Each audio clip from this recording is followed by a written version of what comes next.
Como é o preconceito linguístico em Portugal?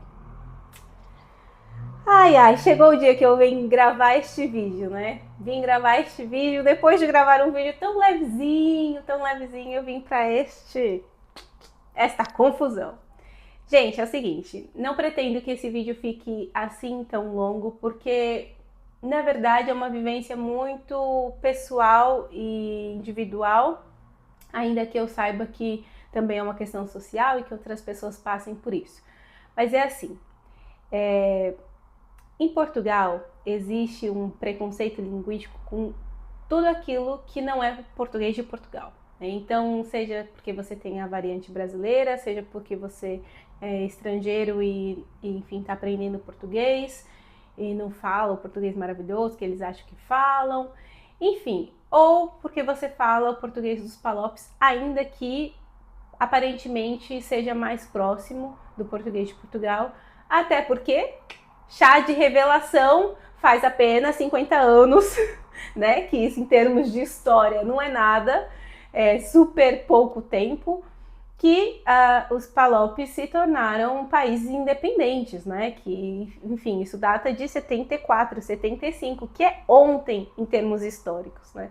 Então, é claro que a língua portuguesa de Angola ou a língua portuguesa em Moçambique está muito mais próxima da língua portuguesa de Portugal atual do que a língua portuguesa do Brasil. Mas é assim, é uma realidade tão fácil de perceber, tão empírica, né? Mas que infelizmente não é assim que as pessoas veem, né? Eu não sei, né? As pessoas acabam vivendo num mundo maravilhoso de Bob, em que acham que a língua portuguesa é uma coisa estática, um monolítico que deve ser preservado como algo estanque, digamos assim, e que nunca vai mudar, que vai ser sempre assim e que deveria ser sempre igual em todos os lugares que se fala português.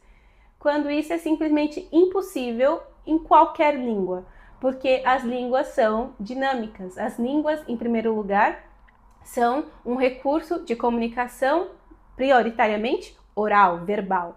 Depois é que as línguas também são um recurso de comunicação escrito. Então, é muito bom lembrar que primeiro as línguas existem oralmente. Primeiro as línguas existem na prática, no dia a dia, no uso.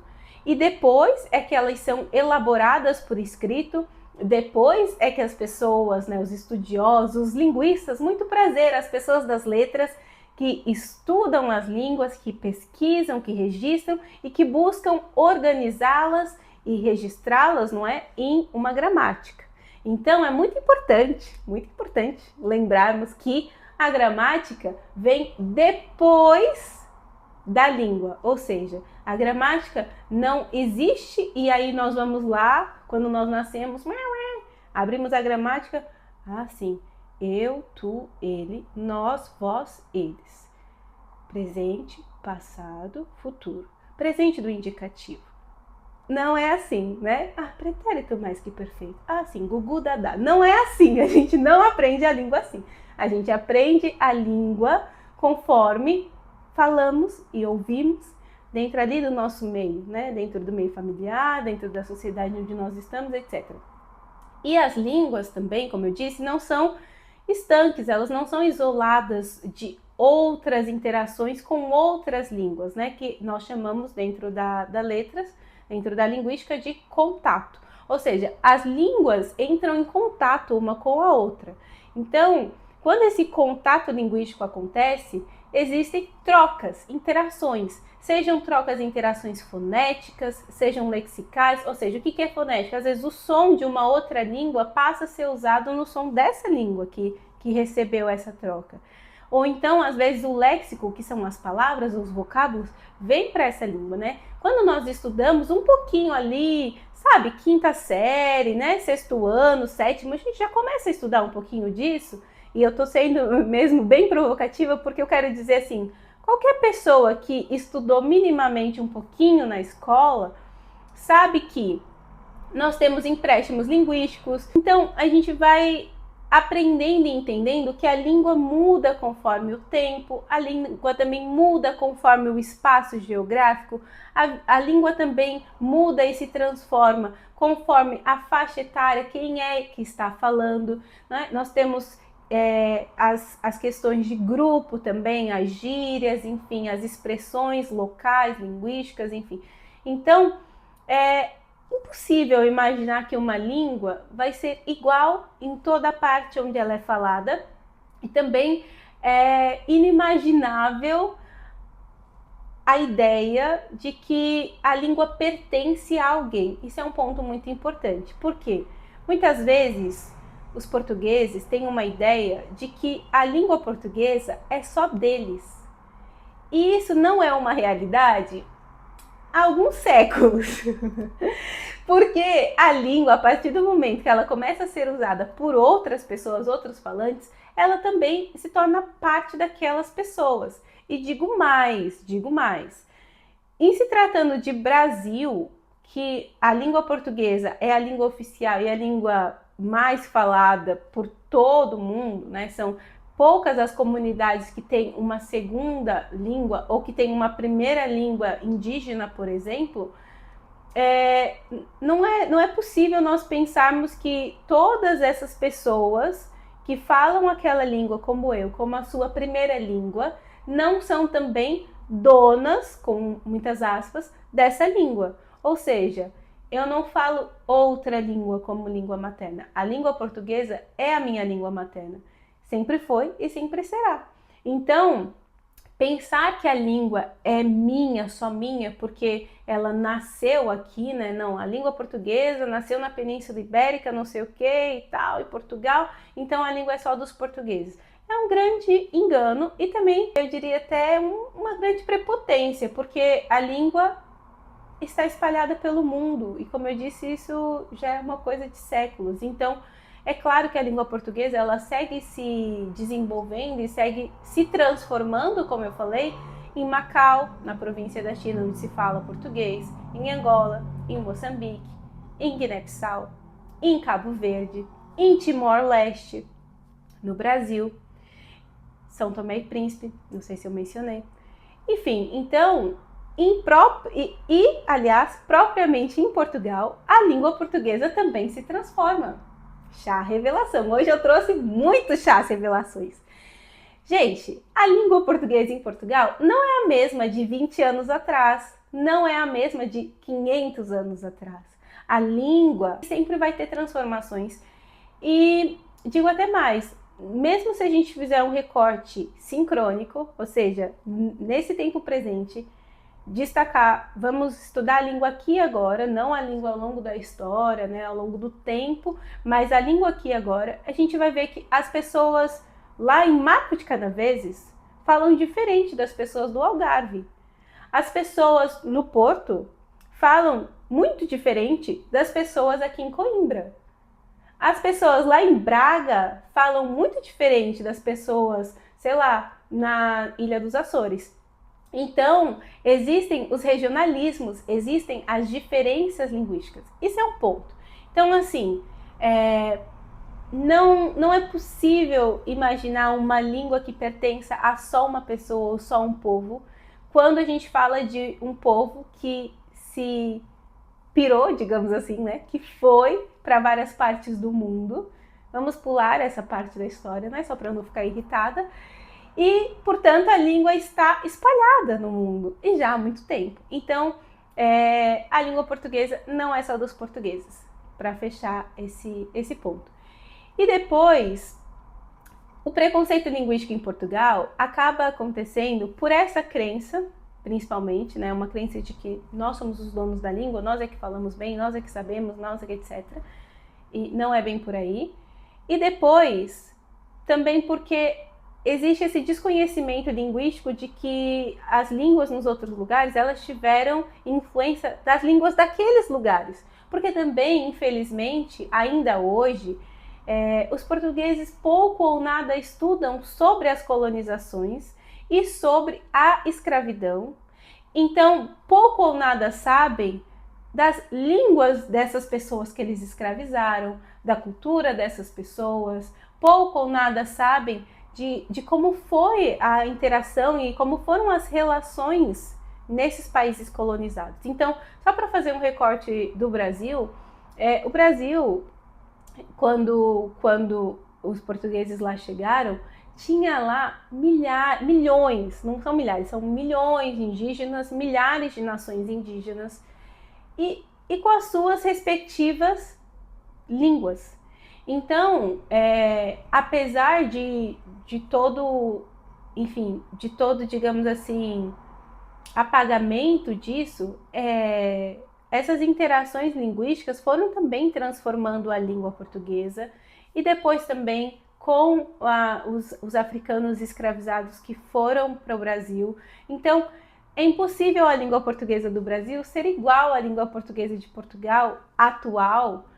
Uma, porque já se passou muito tempo desse contato realmente muito próximo, né? Quando o Brasil era uma colônia portuguesa, ou seja, passaram séculos disso. E depois, além disso, porque Portugal não teve na sua história aqui linguística, né, nesse pedacinho de chão aqui da Península Ibérica, tanta interação com línguas indígenas e línguas africanas como o Brasil teve. Então é claro que nós temos diferenças, tanto em termos de palavras, de vocábulo, quanto em termos de fonética, né, a forma como nós pronunciamos as palavras, né, enfim, até mesmo a nossa entonação, a forma como a gente fala. Então, eu diria assim, é até difícil explicar uma coisa tão óbvia, né? Mas esse é o papel do professor muitas vezes, né? Explicar coisas às vezes um pouco óbvias, mas é óbvia para mim, obviamente, porque eu estudei sobre isso, né? Então, calma, eu não estou querendo te ofender, não estou querendo dizer que você deveria saber isso, porque eu sei que é óbvio para mim, porque eu estudei sobre isso e eu sou professora de português, então eu posso falar sobre isso. Bem, para finalizar esse assunto todo, como é o preconceito em Portugal, né, o preconceito linguístico em Portugal, eu diria que ele é basicamente por conta dessa ignorância, desse desconhecimento sobre a língua, de fato, sobre os processos linguísticos, sobre como a língua portuguesa está espalhada no mundo, como ela se formou também e se desenvolveu em outros lugares. Então, eu acho que, em primeiro lugar, é ignorância.